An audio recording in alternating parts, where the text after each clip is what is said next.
இங்கே என்ன பண்ணிட்டு இருக்க? சும்மா ஒன்றும் இல்லை, சும்மா அணுக்கு என்ன பிடிக்கும் என்ன பிடிக்காதுன்னு தெரிஞ்சுக்கலான்னு. அதான். அவ்வளோதானே? அதான் நான் சொல்கிறேன் மாமா. நீங்கள் வாங்க. பாய் அனு. யூ இருக்காதையா?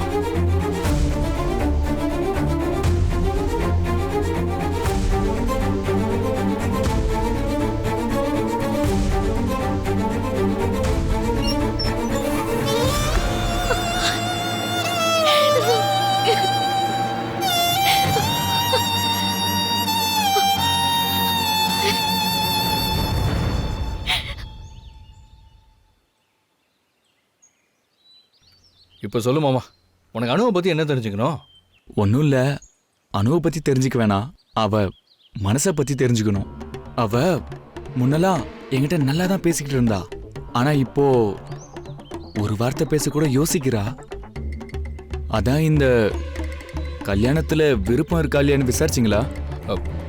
மாமா, அவ எதுவும் சொன்னாலா? இல்லை, அவ எதுவும் என்கிட்ட சொல்லலை. ஆனா அவ முகமே சரியில்லை. நிஜமாவே என்ன அவளுக்கு பிடிச்சிருக்கான்னு கொஞ்சம் சந்தேகமா இருக்கு. மாமா, அவ மனப்பூர்வமா சம்மதம் சொல்லிட்டா. உடனே பிடிச்சதான் கல்யாணத்துக்கு சம்மதிச்சிருக்கா.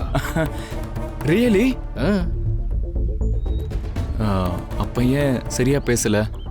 அது இருக்காதா பின்ன? படிச்சு முடிச்சதுக்கு அப்புறம் தான் கல்யாணம் நினைச்சிட்டு இருந்தா.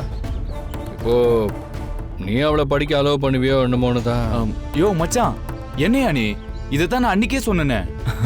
பொம்பளை புள்ளைக்கு படிப்பு முக்கியம். கல்யாணத்துக்கு அப்புறம் யூஜி மட்டும் இல்ல, விருப்பப்பட்டா பிஜி பிஹெச்டி கூட படிக்கட்டும். சரி மாமா, இந்த விஷயத்த நான் சொல்லிடுறேன் அவகிட்ட. நிச்சயமா அடுத்த தடவை உங்ககிட்ட நல்லா பேசுவா. சரி மாப்ள, நான் கூட என்னமோ எதுவும் நினைச்சிட்டேன். ஆமா, அவன் நம்ம வீட்டு பொண்ணு, படிப்பை தவிர வேற ஒன்றும் அவளுக்கு தெரியும். ஆனா ஒண்ணு, இந்த கல்யாணம் நடக்கிற வரைக்கும் இந்த மாதிரி அவகிட்ட சரி சரி சரி சாரி, எனக்கு அவளை புரிஞ்சுக்கணும், அவ்வளவுதான் மச்சான். அது எனக்கு புரியுது மாமா. பாக்குற அம்மா தாத்தா இவங்கெல்லாம் அதை புரிஞ்சுக்க மாட்டாங்கல்ல, அதுக்கு தான் சொல்றேன். ஷூர் ஷூர் ஷூர், நான் இதுக்கப்புறம் அவகிட்ட தனியா பேசல. ஓகேவா? நான் வரேன். சரி, பாய்.